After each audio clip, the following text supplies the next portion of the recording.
नमस्कार, आप देख रहे हैं हिम स्टार। आपका बहुत बहुत स्वागत है। हिम स्टार हिमाचल प्रदेश का आपका अपना चैनल। आइए शुरू करते हैं हिमाचल से जुड़ी कुछ मुख्य खबरें।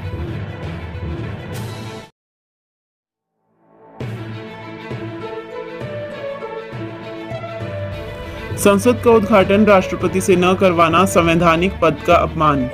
देश भर में संसद के नए भवन के उद्घाटन मामले को लेकर गरमाई राजनीति में कांग्रेस के पूर्व राष्ट्रीय अध्यक्ष राहुल गांधी भी कूद गए हैं।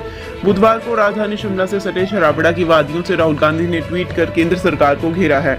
राहुल गांधी ने लिखा है कि राष्ट्रपति से संसद का उद्घाटन न करवाना और न ही उन्हें समारोह में बुलाना यह देश के सर्वोच्च संवैधानिक पद का अपमान है। संसद अहंकार की ईंटों से नहीं संवैधानिक मूल्यों से बनती है। मंगलवार सुबह राहुल गांधी शिमला पहुंचे हैं। यहां अपनी बहन और कांग्रेस की राष्ट्रीय महासचिव प्रियंका गांधी के घर पर ठहरे हुए हैं। राहुल सोमवार रात को नई दिल्ली से चंडीगढ़ तक ट्रक में सवार होकर आए। अंबाला में कुछ देर ट्रक रोककर राहुल ने गुरुद्वारे में माथा भी टेका। चंडीगढ़ से शिमला तक का सफर राहुल गांधी ने कार में किया। राहुल गांधी का आगामी कुछ दिनों तक शिमला में ही रुकने का कार्यक्रम है।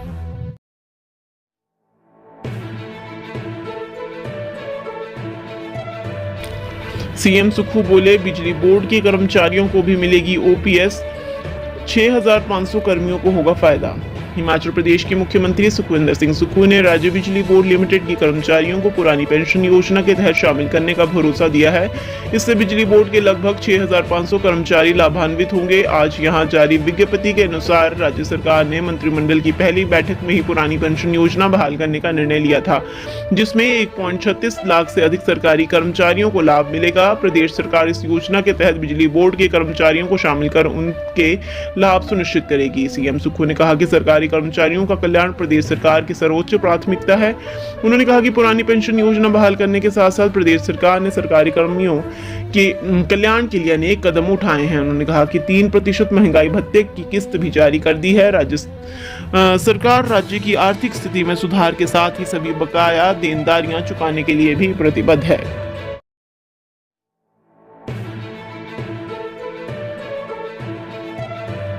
धर्मशाला में बैठक के दौरान सीएम सुखविंदर सिंह सुक्खू के निर्देश, डीसी को लौटाएं अधूरे विकास कार्यों का पैसा। जो राशि विभिन्न विकास कार्यों के लिए आवंटित की गई थी लेकिन समयबद्ध व्यय नहीं की गई, उसे वापस उपायुक्त को भेजा जाए या स्थानीय विधायक की संस्तुति पर राशि का डायवर्शन भी किया जा सकता है। यह बात मुख्यमंत्री सुखविंदर सिंह सुक्खू ने अपने धर्मशाला प्रवास के दूसरे दिन विभिन्न विभागों के अधिकारियों के साथ मैराथन बैठकों की अध्यक्षता करते हुए कही। इस दौरान सीएम सुक्खू ने विभिन्न विकासात्मक योजनाओं की समीक्षा की। इस दौरान उन्होंने अधिकारियों को सरकार की कल्याणकारी योजनाओं के बारे में समुचित प्रचार प्रसार करने के निर्देश दिए, जिससे इन योजनाओं से लोगों को लाभ मिल सके। मुख्यमंत्री ने कहा कि राज्य सरकार समाज के सभी वर्गों के लिए विभिन्न कल्याणकारी योजनाएं तैयार कर रही है। उन्होंने कहा कि राज्य सरकार ने इस वर्ष हरित बजट पेश किया है। इसके तहत प्रत्येक विधानसभा क्षेत्र की 2 पंचायतों में 2 मेगावाट क्षमता की सौर ऊर्जा परियोजनाएं स्थापित की जाएगी। कांगड़ा जिले के सभी 15 विधानसभा क्षेत्रों में 2-2 पंचायतों में सौर ऊर्जा संयंत्र स्थापित किए जाएंगे। उन्होंने इसके दृष्टिगत स्थल चयन कर कार्य अतिशीघ्र पूरा करने के निर्देश दिए। उन्होंने कहा कि राज्य सरकार ने इस वर्ष 500 मेगावाट सौर ऊर्जा उत्पादन का लक्ष्य रखा है। राज्य सरकार ने 250 किलोवाट से 2 मेगावाट तक की सौर ऊर्जा परियोजनाओं की स्थापना के लिए 40% उपदान प्रदान करने के लिए राजीव गांधी स्वरोजगार योजना शुरू करने की मंजूरी दे दी है। मुख्यमंत्री ने कहा कि बजट में मनरेगा की दिहाड़ी में 28 रुपए की बढ़ोतरी कर इसे 240 रुपए किया गया है। उन्होंने कहा कि राज्य सरकार ने विधवाओं और एकल महिलाओं को घर बनाने के लिए 1.5 लाख रुपए का प्रावधान किया है। इसके अलावा 6,000 अनाथ बच्चों को चिल्ड्रन ऑफ द स्टेट के रूप में गोद लिया है। मुख्यमंत्री ने कहा कि राज्य सरकार हिम उन्नति योजना शुरू करने जा रही है।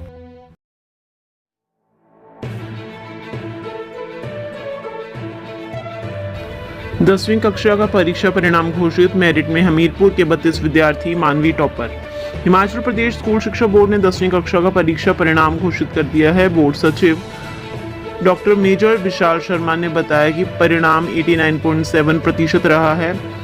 91,440 विद्यार्थियों ने 10वीं कक्षा की परीक्षा दी थी। 81,732 विद्यार्थी परीक्षा में पास हुए हैं। 1682 छात्रों की कंपार्टमेंट आई है। 7,534 विद्यार्थी परीक्षा में फेल हुए हैं। वर्ष 2022 में 10वीं कक्षा का परीक्षा परिणाम 87.5% रहा था।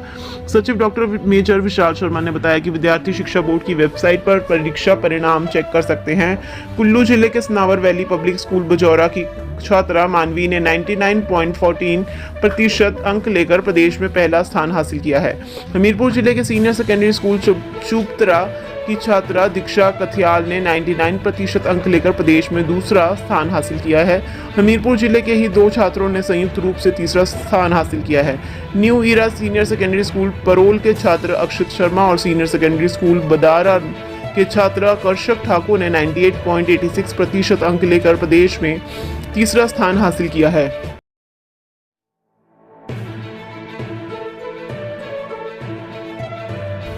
आम बच्चों को महंगे प्राइवेट स्कूलों में पढ़ने का सपना साकार, निजी स्कूलों में पहली बार 2875 एडमिशन।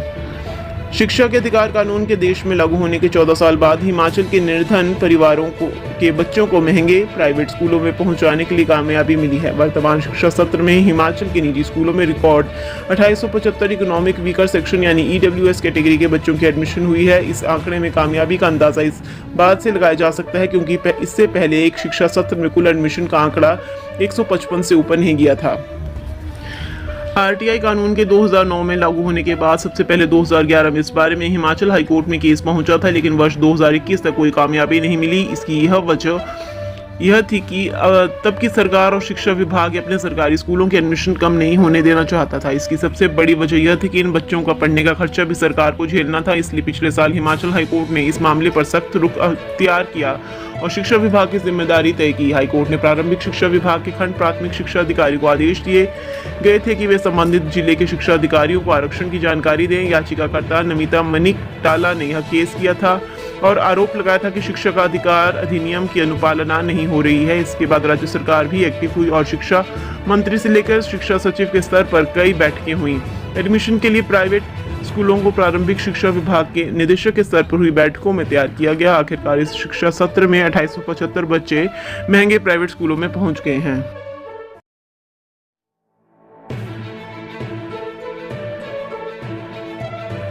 प्रदेश के निजी विश्वविद्यालयों में बदलेगी परीक्षाओं की पद्धति। हिमाचल प्रदेश के निजी विश्वविद्यालयों में परीक्षाओं की पद्धति बदलने जा रही है। राज्य निजी शिक्षण संस्थान विनियामक आयोग परीक्षाओं की प्रक्रियाओं में सुधार लाने के लिए प्रस्ताव बनाने में जुट गया है। मुख्यमंत्री सुखविंदर सिंह सुक्खू के निर्देशों पर मुख्य सचिव प्रबोध सक्सेना और आयोग अध्यक्ष मेजर जनरल सेवानिवृत्त अतुल कौशिक के बीच राज्य सचिवालय में इस बाबत बैठक आयोजित हुई। मुख्यमंत्री ने बीते दिनों निजी शिक्षण संस्थानों में गुणात्मक शिक्षा पर जोर देने और परीक्षाओं की पद्धति में सुधार लाने के निर्देश दिए थे। इसी कड़ी में बुधवार को राज्य सचिवालय में बैठक आयोजित हुई। मुख्य सचिव प्रबोध सक्सेना ने आयोग को निजी विश्वविद्यालयों में ली जाने वाली परीक्षाओं में UGC के दिशा निर्देश अनुसार व्यापक सुधार लाने को कहा। अब आयोग की ओर से इस बाबत विस्तृत प्रस्ताव तैयार कर सरकार को सौंपा जाएगा।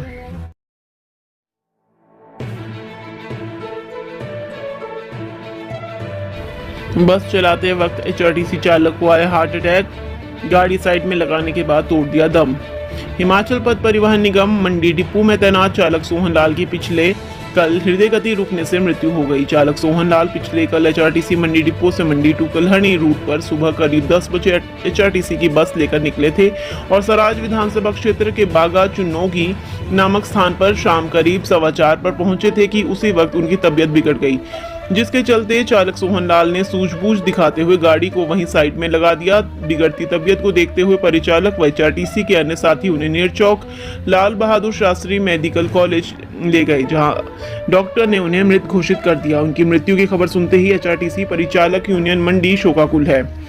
वहीं HRTC परिचालक यूनियन के महासचिव केशव शर्मा और HRTC मंडी के मुख्य निरीक्षक पवन कुमार ने बताया कि मृतक सोहन लाल पुत्र गंगाराम उम्र 37 वर्ष गांव ददोह सराज के रहने वाले थे और मंडी डिपो में बतौर चालक अपनी सेवाएं दे रहे थे। उनकी मौत की खबर सुनकर मंडी यूनियन के सभी साथी स्तब्ध हैं और मंडी यूनियन ईश्वर से प्रार्थना करती है कि भगवान उनको अपने चरणों में स्थान दे और परिवार को इस दुख की घड़ी में हिम्मत दे। परिचालक यूनियन मंडी निगम प्रबंधन और प्रदेश सरकार से उनके परिवार की हर संभव मदद करने का आग्रह करती है। उन्होंने बताया कि मेडिकल कॉलेज नेरचौक में सोहनलाल का पोस्टमार्टम करने के बाद शव परिजनों को सौंप दिया जाएगा और उसके पश्चात उनके पैतृक गांव ददोह सराज में अंतिम संस्कार किया जाएगा।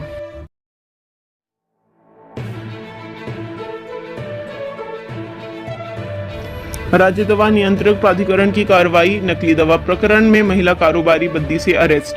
करोड़ों की नकली दवा निर्माण के एक मामले में राज्य दवा नियंत्रक प्राधिकरण ने बड़ी कार्रवाई करते हुए बद्दी स्थित साइपर फार्मास्यूटिकल्स कंपनी की प्रोपराइटर को गिरफ्तार कर लिया है। महिला उद्यमी को बुधवार शाम कोर्ट में पेश किया गया, जहां से उसे 3 दिन के रिमांड पर भेजा है। बता दें कि मार्च माह में एसटीएफ वाराणसी से करोड़ों की नकली दवाओं के निर्माण के मामले में मिली सूचना के बाद राज्य दवा नियंत्रक प्राधिकरण ने तत्काल कार्रवाई करते हुए साइपर फार्मा कंपनी की बद्दी स्थित इकाई को सील कर दिया था। अब बुधवार को लंबी जद्दोजहद के बाद प्राधिकरण की टीम ने नकली दवा मामले में आरोपी महिला उद्यमी को बद्दी से गिरफ्तार कर लिया। इस मामले से जुड़े कुछ और लोग भी प्राधिकरण के रडार पर हैं, जिनकी जल्द गिरफ्तारी हो सकती है। ताजा तरीन घटना के बाद दवा उद्यमियों, खासकर दवा निर्माण में गुणवत्ता से समझौता कर रहे कारोबारियों में हड़कंप की स्थिति है। यहाँ उल्लेखनीय है कि स्पेशल टास्क फोर्स ने वाराणसी में 2 मार्च को करीब 7.5 करोड़ की नकली दवाओं सहित औरंगाबाद निवासी अशोक कुमार को गिरफ्तार किया था। उस दौरान जांच से पता चला था कि इनमें से कुछ दवाओं का निर्माण बद्दी स्थित साइपर फार्मास्यूटिकल्स में किया था। ये दवाएं बिहार, तेलंगाना जैसे राज्यों के अलावा एक गिरोह द्वारा पूर्वांचल के मेडिकल स्टोर और निजी क्लिनिकों में सप्लाई की जाती थी। यह गिरोह हिमाचल प्रदेश के बद्दी से Monocef O, Gabapin NT, Clavam 625, Pan D, N40, Cef AZ और टैक्सिम ओ सहित कई प्रमुख ब्रांडों और पेटेंट दवाओं की नकली दवाओं के निर्माण में कथित रूप से शामिल था। इस तरह की नकली दवाओं को वाराणसी में स्टॉक किया जा रहा था और गिरोह के नेटवर्क के जरिए पूर्वी यूपी, बिहार, पश्चिमी बंगाल, उड़ीसा और हैदराबाद के बाजारों में सप्लाई किया जा रहा था। उस दौरान कई घंटों की तलाशी के दौरान नकली दवाओं से भरे 300 कार्टन मिले थे, जिनकी कीमत करीब 7.5 करोड़ रुपए आंकी गई। मार्च माह में वाराणसी एसटीएफ से सूचना मिलने के बाद राज्य दवा नियंत्रक प्राधिकरण हरकत में आते हुए साइपर के यूनिट के निरीक्षण किया और अन्य दवा कंपनियों के नाम पर अनधिकृत रूप से निर्मित दवाओं का एक बड़ा जखीरा पैकेजिंग सामग्री के साथ बरामद किया।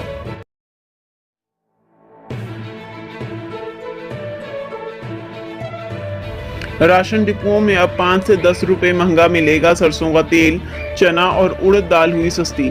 हिमाचल के राशन कार्ड उपभोक्ताओं को अब राशन डिपो में सरसों का तेल 5 से 10 रुपए तक महंगा मिलेगा, जबकि चना दाल 4 और उड़द दाल 6 रुपए प्रति किलो सस्ती हुई है। अप्रैल में बीपीएल राशन कार्ड उपभोक्ताओं को डिपो में सरसों तेल 132 रुपए, एपीएल को 142 और करदाता उपभोक्ताओं को 160 रुपए प्रति लीटर दिया गया था। अब मई में बीपीएल उपभोक्ताओं को 142, एपीएल को 147 और करदाताओं को 160 रुपए प्रति लीटर मिलेगा। अनुबंधित आपूर्तिकर्ता तेल कंपनी ने डिपुओं के लिए सप्लाई भेजनी शुरू कर दी है। डिपुओं में मूंग की दाल की कीमत में भी 8 रुपए प्रति किलो का उछाल आया है। बीपीएल उपभोक्ताओं को मूंग दाल अब 66 रुपए के बजाय 72 रुपए, एपीएल उपभोक्ताओं को 74 के बजाय 82 रुपए किलो मिलेगी। अन्य 2 दालें उड़द 6 रुपए, चना दाल 4 रुपए सस्ती हुई हैं। हिमाचल में 19.5 लाख राशन कार्ड उपभोक्ता हैं, जिन्हें बाजार मूल्य की अपेक्षा डिपो में सस्ता राशन उपलब्ध करवाया जा रहा है। खाद्य आपूर्ति निगम के अनुसार सब्सिडी कम ज्यादा होने के कारण सरकारी राशन के डिपो के दामों में बदलाव आता रहता है।